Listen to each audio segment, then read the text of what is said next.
بسم الله الرحمن الرحيم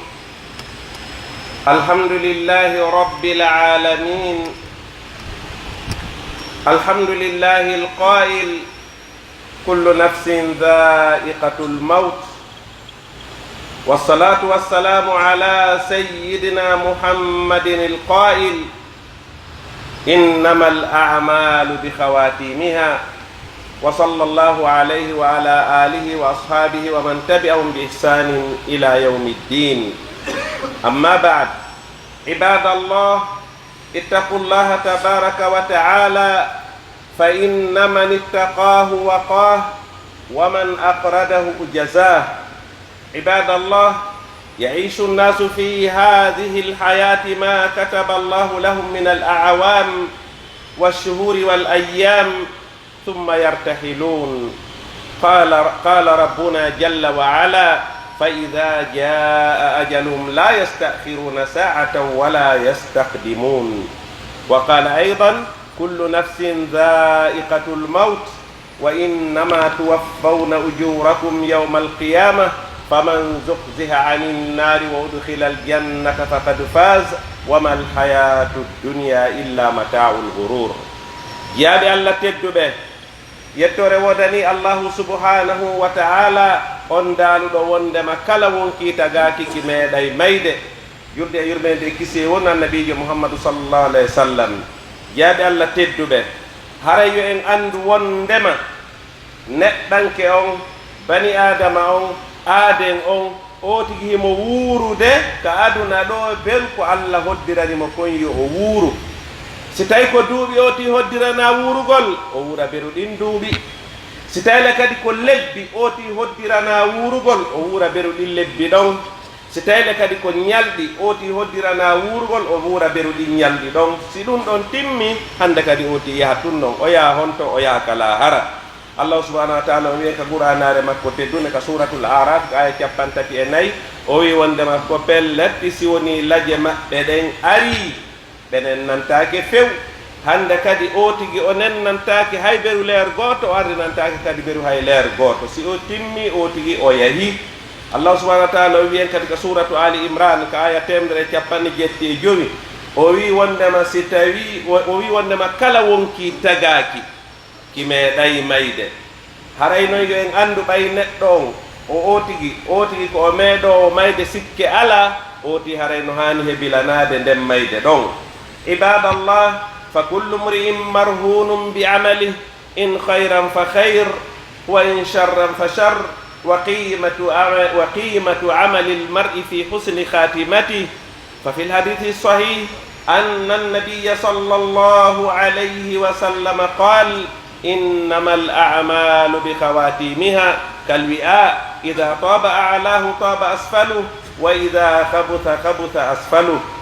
فمن أعظم ما ينبغي أن يحرص عليه الإنسان ختام حياته وحسن لقاء ربه فمن وفقه الله للعمل الصالح في آخر عمره وفي آخر ساعة من الأجل فقد كتب الله له حسن الخاتمة ومن خذله فختم ساعة أجله بعمل سيء أو ذنب يغضب الله فقد ختم له بخاتمة سوء والعياذ بالله وقد أمرنا الله بالحرص على نيل الخاتمة الحسنة فقال يا أيها الذين آمنوا اتقوا الله حق تقاته ولا تموتن إلا وأنتم مسلمون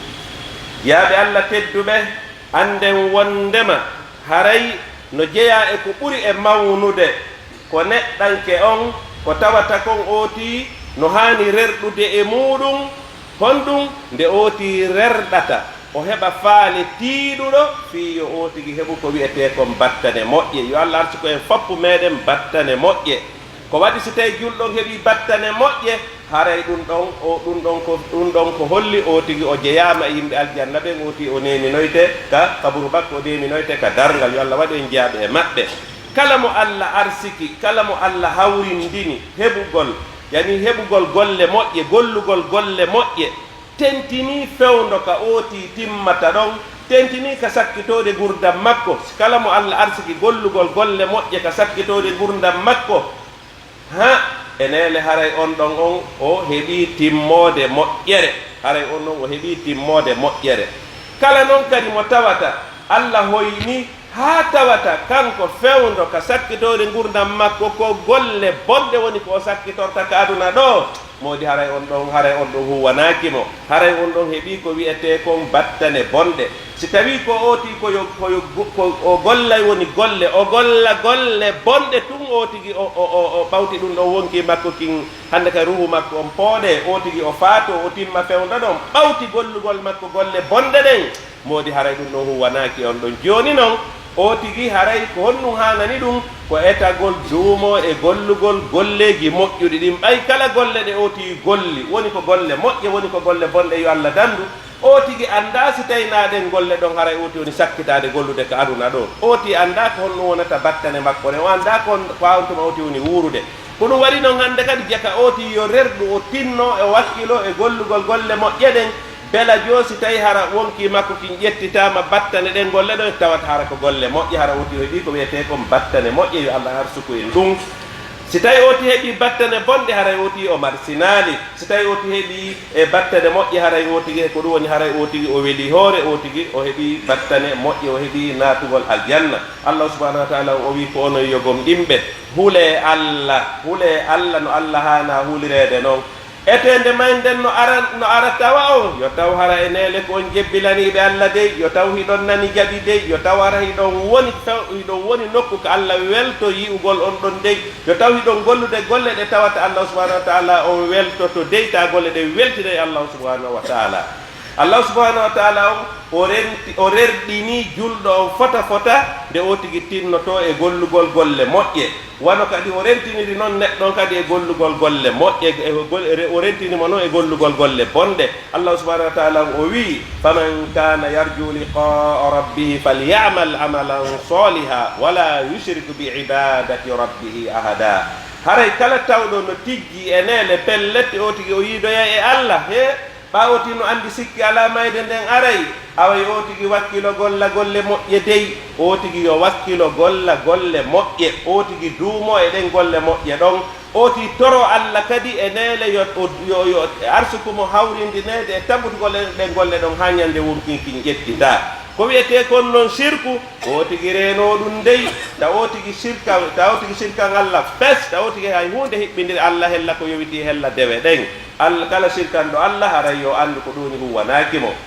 ibadallah wali ahammiyati hadihi llahzati lhasima fi hayati linsan kana alanbiyau alayhim alsalatu wassalamu yusuna man yalunahum bilhirsi ala naili husni lkhatima qala subhanah ووصى بها إبراهيم بنيه ويعقوب يا بني إن الله اصطفى لكم الدين ولا تموتن إلا وأنتم مسلمون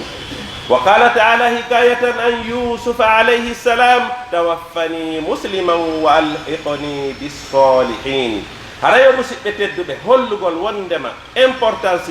o wagutu o saayi fewno ka neɗɗon timmata ɗon e nele haray yimɓe moƴƴuɓe feƴƴunoɓe ɓen misal joni ono annabaɓe ɓen kamɓe kan hari ɓe wasiyotono hikkiɓe ɓen e maɓɓe koni he ɓen yo wakkilo ɓen yo rerɗu ɓen yo hittin ɓen yo tinno e fii ɗaɓɓugol heɓugol battane moƴƴe o tigi o golla golle moƴƴe o tabita e ɗen o toro Allah kadi hawrindinede fi heɓugol battane moƴƴe ɗen ko ɗum noyi moƴƴuɓe feƴƴunoɓe wano annabaɓe misal ko ɗum ɓe waɗayno misal joni wano annabi ibrahima alayhi salam kamɓe ɓe wasino ɗum ɓiɓɓe maɓɓe ɓen ɓe wasino ɗum ɓiɓɓe maɓɓe ɓen se ndaari kadi yusufu alayhi salam kamɓe kadi ɓe wasino ɗum ɓe tori Allah yo Allah ƴettutuɓe hara koɓe jebbilaniɓe Allah koɓe nanuɓe Allah koɓe nananɓe Allah tawa kadi ɓe hiɓɓidiroyde e yimɓe moƴƴuɓe ɓen ɓe fof koɓe jeeyaɓe ɓe fof koɓe yimɓe moƴƴuɓe Allah waɗu en jeeyaɓe e ñentinoɓe ɓe no moƴƴiri ha en fo meɗen hawtu en ka jannatal firdaus yawma la yanfau malu wala banuna illa man ata Allah bi qalbin salim ibadallah فمن حسن الخاتمة أمل ودعاء الصالحين والأتقياء الذين قص علينا ربنا جل جلاله أخباره فقال عز وجل حكاية عن دعائهم ربنا اغفر لنا ذنوبنا وكفر عنا سيئاتنا وتوفنا مع الأبرار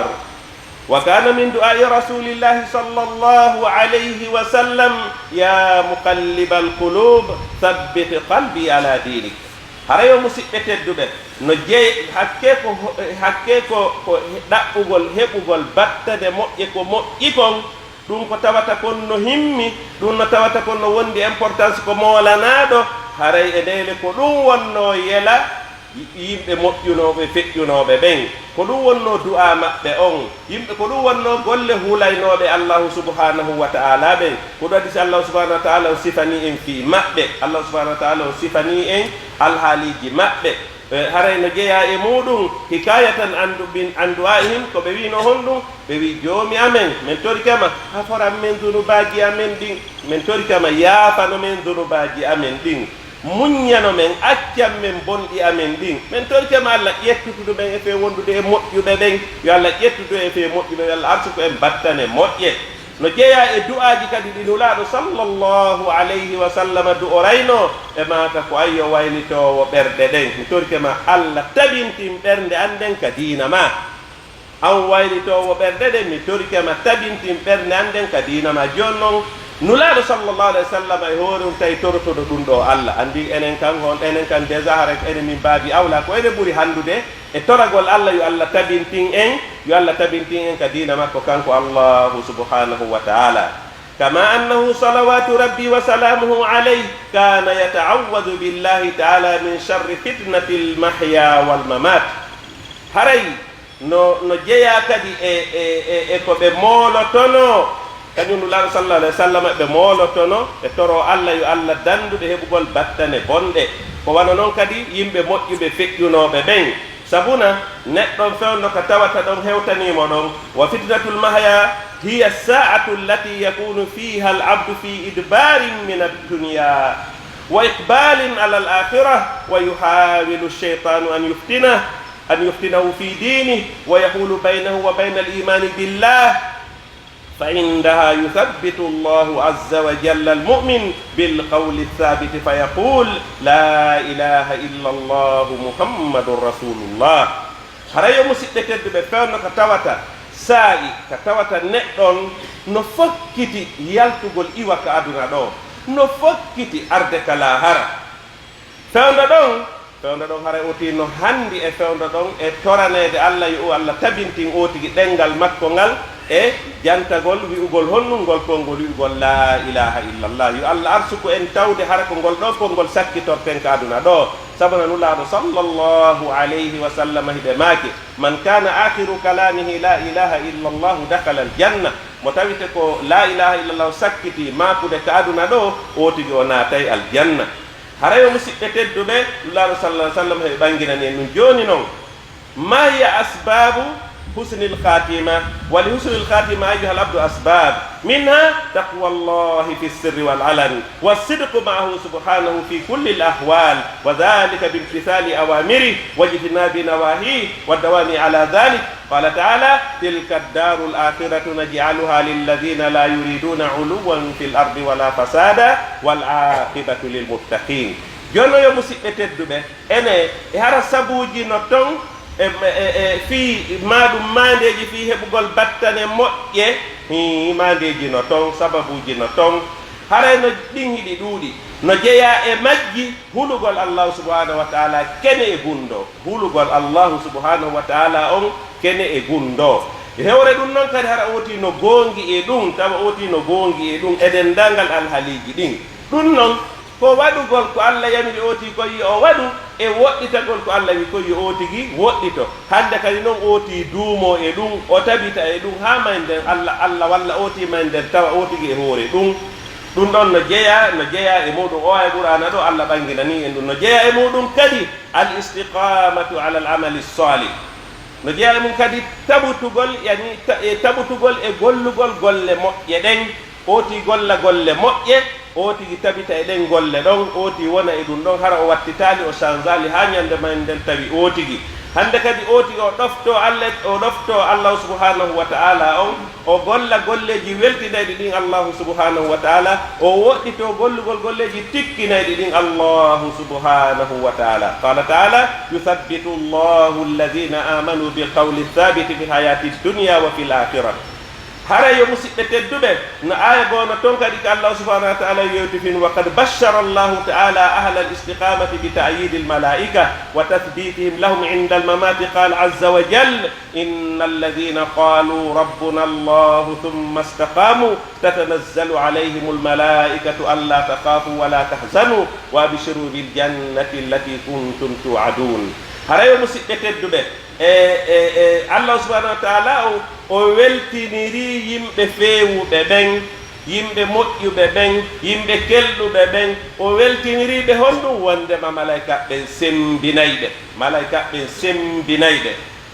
fewndo ka ɓe faatoto ɗon, fewndo ka o tigi faatoto ɗon Allah subhanahu wa ta'ala sembiniray o tigi malaika ɓen no Allah arsuku e Allah sembiniri e malaika ɓen fewndo ɗon, Allah woɗɗiniri en e cheytane tentini kadi fewndo ɗon.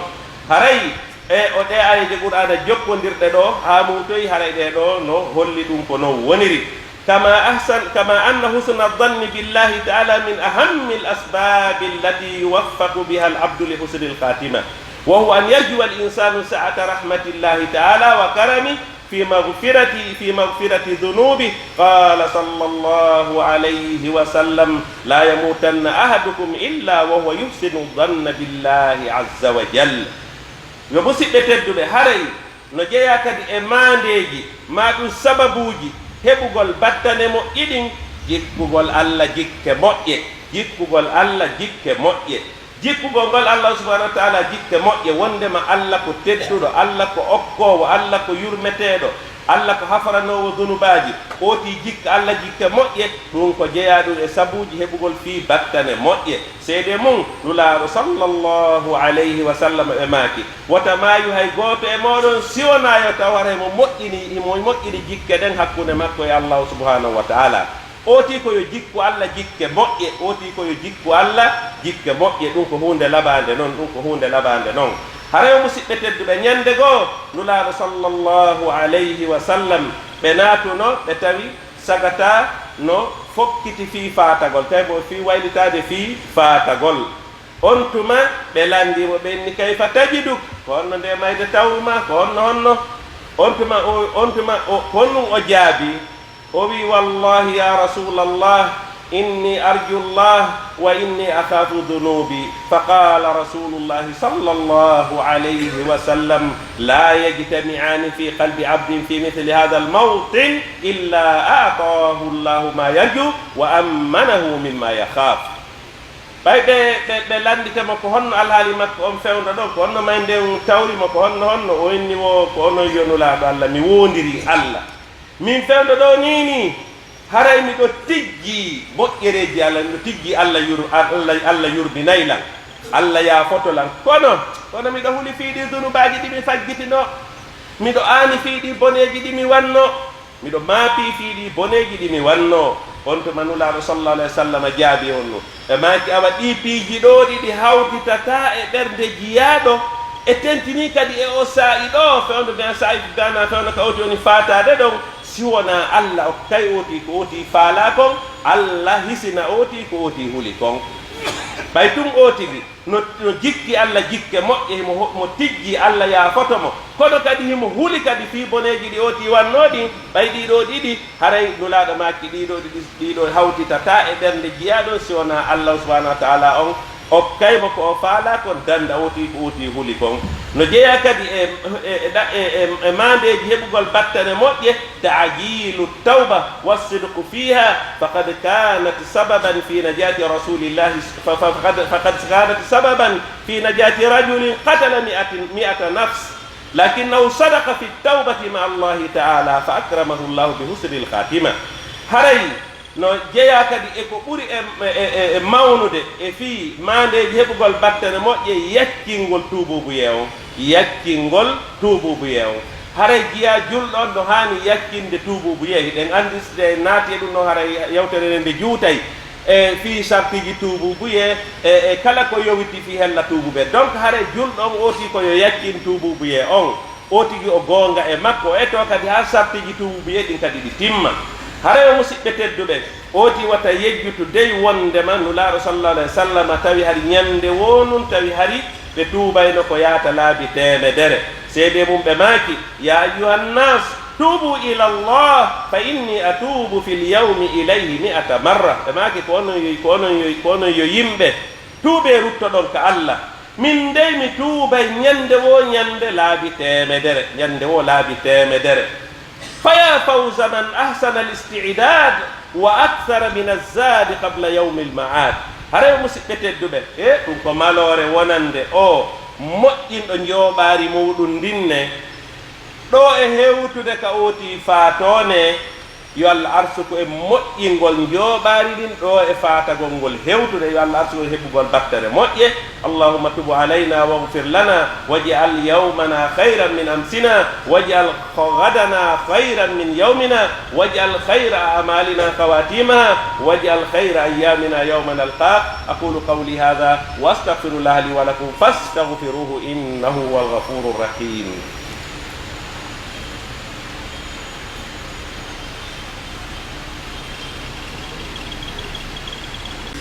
الحمد لله رب العالمين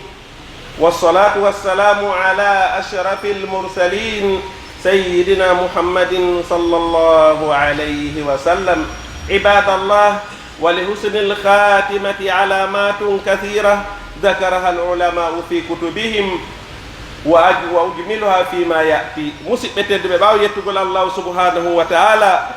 juulaynu laaɗo sallllahu alayhi wa sallam on daɗɗirama hulugol allahu subhanahu wa taala ande kadi wondema heɓugol battane moƴƴe ɗum no mari mandeji ɗuuɗuɗi ɗum no mari mandeji ɗuuɗuɗi jooma gande en hiɓe jantiɗi ka defte maɓɓe hiɓe jantiɗi hiɓe windiɗi ka defte maɓɓe ɗo noon haray ɗo nde tawno wagu to on na yaajuɗo boyi joni noon en jantoto ɗum haysi ko seeɗaji e majji منها أن يوفق الله العبد ويلهمه لعمل والتزام الأعمال الصالحة والاستمرار عليها حتى يلقى الله عز وجل وهو على ذلك فيزيد الله له الحسنات ويمحو عنه الزلات ويرفع له الدرجات قال رسول الله صلى الله عليه وسلم إذا أراد الله بعبد خيرا استعمله قبل موته قالوا يا رسول الله وكيف يستعمله قال يوفقه لعمل صالح ثم يقبضه عليه haray noon yo musidɓe tedduɓe no jeeya e mum nde allah hawrindinta jiyaaɗo on e gollugol golle moƴƴe si oti golli golle moƴƴe ɗen o tabita kadi e gollugol golle moƴƴe ɗen ko waɗi golleji yani moƴƴereji ɗin ɗi noddindiray wono boneji ɗin kadi noddidirirta ɗon soti golli golle moƴƴe ɗen golle moƴƴe ɗe nodday oti kadi e gollugol golle moƴƴe goo ɗen ɗon kadi nodda oti e gollugol golle moƴƴe goo ko heewi kon jokkirano si allah subhanahu wa taala si allah walli oti o tabiti e ɗum ɗon ha wonki kin sortama e makko ɗum haray oti go e ɗi battane moƴƴe boneji ɗin kadi ɗi noddodiray boneji ɗin kadi ɗi noddodiray so oti golli ko boni ko heewi kon si o yeccaki tuubugol so hittinali tuubugol ngol ɗen golle bonɗe ɗon ɗe nodday oti kadi e gollugol golle bonɗe goo kadi ɗen ɗon kadi nodda oti e gollugol golle bonɗe ɗo ɗum kadi jokkodiron si allah faabaki oti allah ƴettita oti e nder ɗum oti e ɗi battane bonɗe donc yo allah arsukoen heɓugol battane moƴƴe joni noon haray si oti golli golle moƴƴe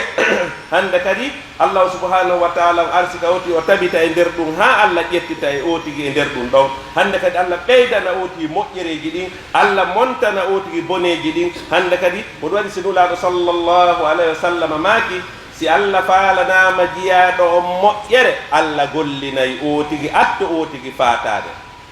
sahaba en ɓe langi nulaɗo sallah sallam maaki e ko honno allah gollinirta otigi ɓe maaki ko allah gollin ɓe nulaaɗo jaabi ɓe maaki allah arsi kay woni ootigi gollugol golle moƴƴe ɓawti ɗum ɗon tun allah ƴettita ootigi ooti golla golle moƴƴe ɗen allah ƴettita mo battane ɗen golle moƴƴe ɗon musidɓe tedduɓe ɗen anndi woodi tawɓe allah ƴettitiiɓe hara hiɓe e nder korka tawa hiɓe hoori woodiiɓe allah ƴettiti tawa hiɓe ka nder julde tawa hiɓe ka nder julde no juulede ɗum waɗi kamen honno waɗi lagina kamen ɗo waɗi Conakry ɗo waɗi kadi e leyɗele goo kadi woɓɓe ɓen ka sujji ɗon jama on ɓanto kamɓe ɓeron ka ɓantade ɗum waɗi andi ɓen ɗon Allah subhanahu wa taala ko ɗum woni ɗum ko mande heɓugol battane moƴƴe ɗon woɓɓe goo kadi heeɓi battane bonɗe tawa ɓe yari beere heɓe suli e nder ɗum ɗon tumɓe e nder noggi nagga on tum otowal goo ƴewɓe e nder ɗum tumɓe timma e nder ɗum noon tawa o tigi koye nder golle bonɗe ɗen o ti woni ko ƴettita ma ɗum ɓe tigi yaha wano wujjugol e nder ɗum tumɓe immaɓe felle to maɓe masimbina to e nder ɗum ɓe heddo e nder ɗum ko heɓugol ma nde battane bonɗe noon eɗen tori Allah subhanahu wa taala yo Allah arsuko e gollugol golle moƴƴe tabiten e nder ɗen golle ha Allah ƴettita en e nder ɗum haray musidɓe tedduɓe فهنيئا لمن عمر حياته بطاعة مولاه فأدى صلاته وصام شهره وأخرج زكاة ماله وحج بيت الله تعالى وبر والديه ووصل رحمه وأحسن إلى جيرانه وحسن خلقه مع الناس وسعى في نشر الخير وأكثر من ذلك حتى يختم له بخاتمة خير. يا musidɓe tedduɓe ko saɗi ko tooli weli foti wonani wonande on wurnitirɗo gurdam muɗum ɗan ɗoftagol jeyɗo ɗum on ɗoftagol Allahu subhanahu wa ta'ala o tigi o waɗa hon ɗum o tigi o tawa o tigi hino totti julde muɗum nden no haniri noon no totti korka mum kan no haniri noon no yaltini zakka jawle mum ɗen no haniri noon no hajji ka suudu Allah hormantendu no haniri noon oti no ɗofti no ɗiggani yumma mum e ben mum no haniri noon o tigi no jokki enɗam mum ɗan no haniri noon oti no moƴƴi e kawtal ɓe mum ɓen no haniri noon oti no moƴƴini jikku mum o wondude e yimɓe ɓen no haniri noon o tigi no tinni e sakutugol golleji moƴƴuɗi o tigi ɗuɗɗina ɗum ɗon noon ha o tigi timminira ɗum ɗon taw ko ɗon ko timmode gurdam o tigi ɗan hawra e sifa ɗi golleji moƴƴuɗi ɗo o ti duumo e gollugol sifa ɗi golleji moƴƴuɗi ɗi janti ɗen ɗo e golleji moƴƴuɗi buy kadi ɗi e wawali jantade ɗo ha Allah ƴettita o tigi e nder ɗum noon yo Allah arsuku en ɗum yo Allah arsuku en ɗum ibadallah inna allaha taala amara bi amrin bada'a fihi bi nafsihi wa thanna fihi bi malaikatihi faqal inna allaha wa malaikatahu yusalluna ala an-nabi يا أيها الذين آمنوا صلوا عليه وسلموا تسليما وقال النبي محمد صلى الله عليه وسلم من صلى علي صلاة صلى الله عليه بها 10 ربنا آتنا في الدنيا حسنة وفي الآخرة حسنة وقنا عذاب النار إن ترك الله سبحانه وتعالى يو الله أرسكو يهبغول باتن موئي يو الله أرسكو يهبغول باتن موئي يو الله أرسكو يهبغول باتن موئي يو الله داندو يهبغول باتن بوندي يو الله داندو يهبغول باتن بوندي يو الله داندو يهبغول باتن بوندي برحمتك يا أرحم الراحمين إذا تري الله سبحانه وتعالى يو الله أرسكو إن جوتغول غردان هوري غولغول غولجي ويلتنا دي الله سبحانه وتعالى sabura nulaaɗo sallallahu alaihi wa sallam maaki khayrukum man tala umruhu wa hasuna amalu ko ɓuri moƴƴude e mon ko omo Allah juutini gurdam mum moƴƴini golle muɗum si Allah walli oti duuɓi ɗin ɗuuɗi golle ɗe moƴƴi ɗum ko mande heɓugol ɗum ko mande moƴƴanede noon yo Allah arsuko en gollugol golleji moƴƴuɗi yo Allah arsuko en gollugol golleji moƴƴuɗi bi rahmatika ya arhamar rahimin jiyaɓe Allah subhanahu wa taala jiyaɓe ma tedduɓe acciti golleji muɗum seeni ke tottugol o waktu e julde juma ɗen tori Allah subhanahu wa taala Allah yaafo dendagal koko seeni ɗo fop Allah hay goto wata hotudu ɗo e dunubu ɗen tori Allah subhanahu dendagal ko seeni juulgol juma kon fof e dendagal e nokkeli ka juulete juma o fof e nder leyɗele aduna on yo Allah yaafo julɓe ɓen fop bi rahmatika ya arhamar rahimin yiɗen tori Allah subhanahu wa taala o yo Allah moƴƴina en alhaaliji men ɗin yo Allah moƴƴina en alhaaliji men ɗin yo Allah moƴƴina en alhaaliji men ɗin Allah subhanahu wa taala ko an woni moƴƴinopiji moƴƴinan men alhaali leydi lagine ndin yo Allah moƴƴinan men alhaali leydi lagine ndin bi rahmatika ya arhamar rahimin yo Allah hollu en dendagal ɓiɓɓe lagine ɓen julɓe lagine ɓe fof no weldi no yurmodiri no jokki en ɗan no nafidiri bi rahmatika ya arhamar rahimin rabbana la tuzigh qulubana ba'da idh hadaytana wa hab lana min ladunka rahmatan innaka antal wahhab aqimis salah inna salata tanha 'anil fahsha'i wal munkar wa la dhikrullahi akbar wallahu ya'lamu ma tasna'un